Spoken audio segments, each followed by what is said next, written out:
Alors le portefeuille de lui-même, ça bouge pas beaucoup, hein, moins 0,3 en moyenne, il n'y a pas de forte variation d'une valeur à l'autre.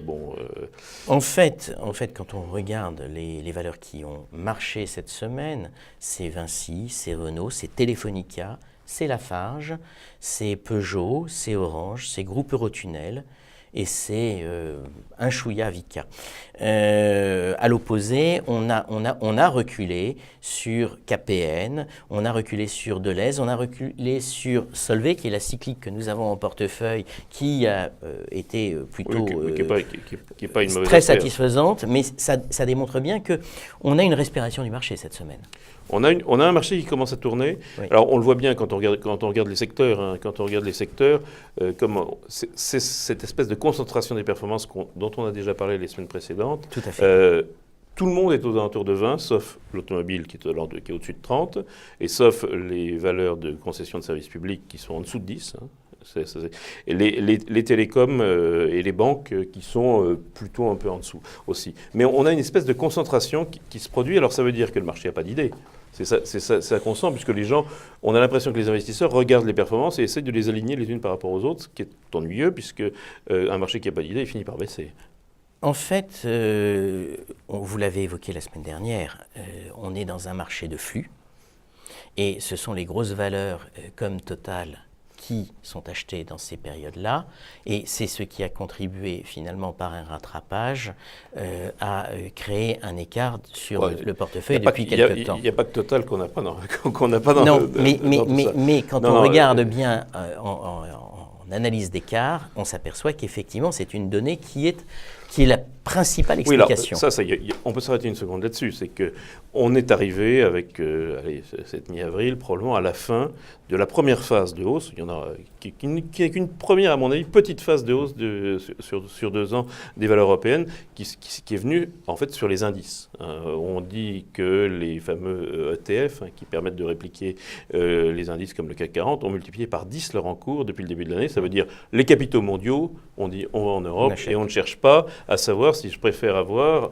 du Lafarge, de la Société Générale, du Vicat ou Dieu sait quoi. J'achète de l'indice. Hein. Alors, est-ce qu'on peut imaginer que c'est justement ces valeurs d'indice qui vont corriger ? Puisque quand on a gagné autant depuis le début de l'année, 20-25%, on peut imaginer que c'est justement sur ces ETF, sur ces indices que ça va repartir. De toute façon, si c'est une inversion des flux, il est évident que c'est sur ces valeurs-là qu'on sera... C'est celles-là qui vont douiller. Hein. Très clairement le plus exposé. Et le fait de ne pas les avoir dans le portefeuille ou de ne pas en avoir trop voilà. est quelque chose qui fait partie de la stratégie qu'on a développée aujourd'hui et qui nous a pénalisés dans la hausse. On regarde les arbitrages une seconde. Alors les arbitrages. Alors cette semaine, on l'a dit tout à l'heure, il s'est passé quelque chose, c'est que Alcatel a été vendu à Nokia. C'est pas brillant intellectuellement, mais ça a beaucoup monté, puis ça a beaucoup baissé, et donc d'une manière un peu opportuniste, on a pris un peu d'Alcatel. Tout à fait, on a rentré le 15, un peu d'Alcatel dans la baisse. Ça a continué à baisser juste derrière. Mais c'est du Nokia d'ailleurs. C'est plus du Nokia que de l'Alcatel, puisque c'est un tiers de tiers, grosso modo. C'est l'idée de jouer finalement un champion européen dans ce domaine-là. On a souvent dit dans cette émission qu'il manquait de champions européens, enfin d'entreprises européennes dans le domaine de l'électronique et de tous les composants. Là, on en a un qui est en train d'arriver, donc on le regarde attentivement. On peut revenir sur vos portefeuilles, mais l'actualité des valeurs, très rapidement. Accor, superbe chiffre d'affaires du premier trimestre. Tout ce qu'on anticipait en ayant de l'accord se matérialise, et même au-delà en réalité. C'est vraiment la stratégie, le dollar, l'effet du dollar sur les voyages en Europe et le début de cette croissance européenne. Donc là, on est vraiment bien accroché sur cette valeur-là et je crois qu'on va continuer. Oui, et c'est intéressant de voir que cette semaine, justement, Accor recule, alors qu'on a de très bons résultats. C'est-à-dire qu'on est dans des schémas de prise de profit comme on l'évoquait. On était hier soir et Accor monte beaucoup ce matin. Mais, voilà. Actualité Vinci, alors Vinci ça a monté cette semaine, c'est le fameux feuilleton des autoroutes dont on voit maintenant le bout. Je crois maintenant on va peut-être pouvoir se mettre à raisonner sur Vinci, sur Eiffage, sur les valeurs, sur les concessionnaires d'autoroutes de manière normale, et puis peut-être qu'il peut y avoir petit poil d'activité à la fois sur des grands travaux et sur de l'immobilier pour ces valeurs-là, et donc pour Vinci singulièrement. Hein. Ça, bon, Lafarge-Holcim, ça avance, puisque maintenant, quasiment, le conseil d'administration est arrêté, donc voilà. Oui. D'ailleurs, de notre point de vue, aujourd'hui, on va vendre Lafarge. Alors, attendez, oui. Oui, donc on était sur Vinci. Alors Lafarge, oui, pardon. Lafarge, il y a ça. Lafarge, maintenant, c'est fait. Holcim, c'est fait. Lafarge, c'est un géant, maintenant. Oui. Voilà. Alors, c'est un géant, et donc l'idée est de... On a déjà vendu peut-être un peu trop tôt du Lafarge. Maintenant, on considère que la messe est dite. Voilà, tout à fait. C'est ce que vous considérez. Moi, je ne suis pas opposé. Et de se dire que finalement, il y a certainement des idées qu'on avait déjà initiées en portefeuille comme Vicat qui sont intéressantes parce que finalement, Vicat est très, très européen, ça c'est vrai, ça a pu être pendant longtemps un défaut, et il est aussi très, très présent en Inde. Alors, vous savez que moi je préfère je pense qu'un portefeuille doit être centré sur l'Italie. Il doit avoir une très très forte exposition. Aujourd'hui, nous ne l'avons pas encore, ou pas, je dis bien encore. Alors, on a un peu, via la BNP qui est présente en Italie, via Bolloré qui est un peu présent, mais qui sera peut-être davantage s'il s'intéresse à Mediaset, ce qui pourrait une position. Donc, en Italie, on a parlé la semaine dernière d'Autogrill. Je parle d'Italcementi cette semaine.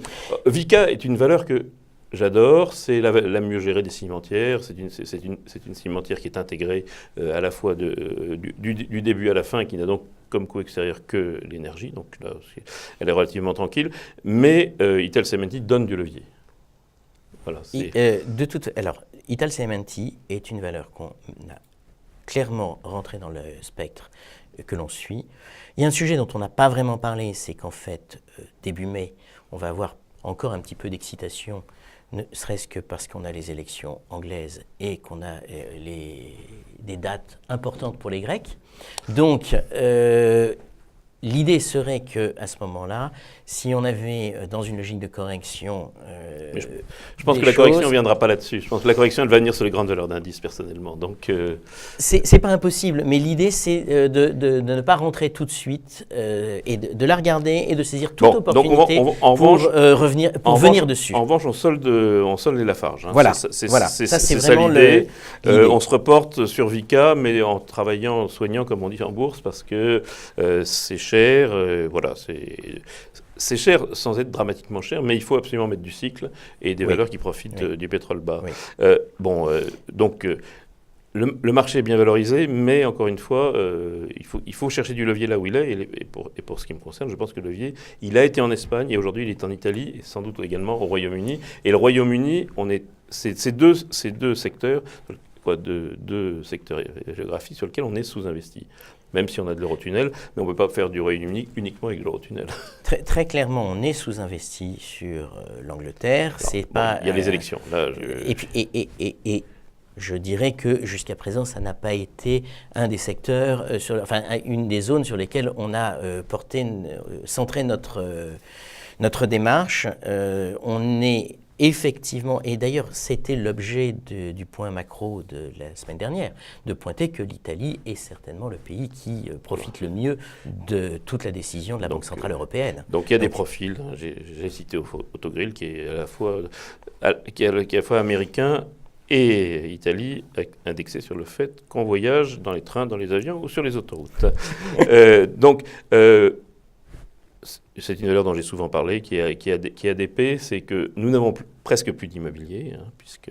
Tout à fait, on a vendu alors là, pour le coup, ce ne sont pas des valeurs d'indice, ce sont des valeurs de rendement, et ce sont des valeurs qui, elles, seront certainement plus à l'abri d'une consolidation liée à des masses de capitaux que d'autres. Donc, alors elles sont chères, voilà, la réponse, c'est que cet immobilier est un peu cher, on est entre 3 et 4%. ADP, il y a un intérêt très précis qui est que ADP, donc c'est une immobilière, c'est formidable, d'abord à cause de son patrimoine immobilier autour de Roissy et même autour d'Orly, à cause également du fait que c'est un centre commercial d'exception sur ces aéroports, mais jusqu'à la fin du semestre. Aéroport de Paris, ADP est en négociation pour ses contrats de service public, donc ne va pas extérioriser beaucoup. Donc on a probablement une fenêtre, mais qu'il ne faudra pas non plus laisser passer trop longtemps. C'est pour ça qu'on veut rentrer effectivement maintenant à ADP. On a sorti, et finalement on n'a pas à se plaindre de la vente d'Unibail. On est dans un schéma où effectivement c'est un centre commercial, on l'a souvent dit, ça a des effets dollars, des effets énergie, il y a tout un ensemble d'éléments positifs et donc c'est une valeur qu'on va rentrer à hauteur de 2%. On met à l'achat. Donc on vend du Lafarge, on regarde Vicat, j'espère un peu Italcementi, mais on attend. En revanche, on est sur ADP. Alors la semaine dernière, déjà il y a 15 jours, j'avais proposé un arbitrage Legrand-Schneider. Pourquoi ? Parce que dans un secteur qui est relativement... qui se compare, Legrand capte plus de croissance européenne, précisément toujours le tropisme, que Schneider. Alors, le gérant a progressé. Le gérant progresse. Il avait répondu à l'époque. Les deux, mon général. La réponse était pourquoi pas avoir Schneider et Legrand, puisqu'on a du cycle un peu plus mondial et du cycle un peu plus européen. Ça n'est pas nécessairement ou, ça peut être et ou. Eh bien, effectivement, c'est et Legrand. Et donc, on va rentrer Legrand pour 1% et renforcer ainsi notre exposition au semi-cyclique qui performe plutôt bien et que ne souhaite pas particulièrement réduire en termes de nature dans le portefeuille. Bon, alors, le secteur des technologiques, je sais que vous l'avez beaucoup regardé cette semaine. Oui. Alors, plein d'idées ? Oui, plein d'idées parce qu'en fait... qui sont des idées qu'on a évoquées dans les semaines précédentes. Voilà, quand on dit on regarde, c'est pas qu'on a... Tout n'est pas sous la pile. Voilà. On regarde effectivement et l'idée c'est de renforcer encore les TMT parce que la productivité, parce que il y a du potentiel et donc on envisage de vendre Capgemini parce que ça a fait son parcours. Moi, je pense que Cap a fait son parcours. Alors, moi, je proposais Atos, donc je crois qu'on pourrait suivre en mettant la moitié de la ligne. C'est ça votre objectif. On va refaire la moitié de la ligne sur Atos. On va rentrer Altran, dont on a parlé à plusieurs reprises. Altran, c'est plus compliqué. C'est du travail temporaire. C'est du travail temporaire de grande qualité, bien sûr, et donc c'est dans le cycle. En fait, l'idée c'est de se dire qu'on peut profiter d'un mouvement sur l'Allemagne aussi, et que la perspective est satisfaisante. Et puis on va rentrer Technicolor, qui est une valeur qu'on avait eue en portefeuille il y a quelques temps et qu'on va re-rentrer parce qu'on considère que il y a un côté spéculatif qu'il faut tout à fait. Ça mène une restructuration, c'est sur un secteur qui est extrêmement compliqué parce qu'ils ont peu de clients, mais beaucoup de brevets. Voilà. Pour la technologie et on a vu que ça plaisait beaucoup. Voilà, donc Alcatel, on en a pris 0,5%. Dans les sessions dans les sessions, en fait, on va prendre du profit sur Thales. Et puis, on va aussi sur Eurotunnel prendre un peu de profit, vendre 0,50 de façon à... Enfin, c'est l'idée, c'est l'une des plus belles performances Eurotunnel du portefeuille depuis qu'il existe et même depuis le début de l'année. Je crois qu'il n'y a pas eu... Forestia... Depuis le début de l'année, nous gagnons 30% sur Eurotunnel. Voilà. Et en contribution, c'est important. C'est 1% de la performance d'Interaction. Voilà, et je crois qu'en fait... C'est-à-dire 1% de progression, c'est-à-dire 5% de la performance. Voilà, et je crois qu'il n'y a que Forestia qui rivalise avec Eurotunnel, ce qui est paradoxal, en contribution à la performance, j'entends. Je pense que c'est paradoxal. D'un côté, on a une recovery, de l'autre côté, on a une grande tendance. Une grande tendance, c'est la baisse des taux aussi. Eurotunnel, ce n'est pas qu'une valeur qui profite de l'Angleterre. Alors, donc, on n'a plus du tout d'incentive Royaume-Uni, qu'on n'a plus du tout. Attention, on n'en prend qu'une partie. Nous allégeons, on a quand même 3,28% sur Eurotunnel, on va en vendre 0,50 et on va rester avec une position qui est quand même significative. Donc beaucoup d'arbitrage cette semaine. Vous aviez également, vous étiez tenté par Lagardère. Moi, je suis beaucoup plus sceptiques. Lagardère, l'avantage, c'est qu'il y a un management nul et une très grosse décote. Donc, en général, ça peut se finir bien. Je pense qu'il n'y a aucune vision managériale et donc c'est très bien. C'est très décoté. Voilà. C'est une valeur qui est décotée avec un objectif de cours qu'on aurait à 33 et ça nous paraît... Je pense qu'il y a beaucoup mieux à faire dans ces secteurs-là, comme je l'ai déjà dit, RTL Group, Mediaset, Publicis, Havas, et que dans les secteurs de Lagardère, je vois pas ce qui peut déclencher une hausse, à part le fait que c'est très décoté. Et bon, mais ça suffit pas toujours.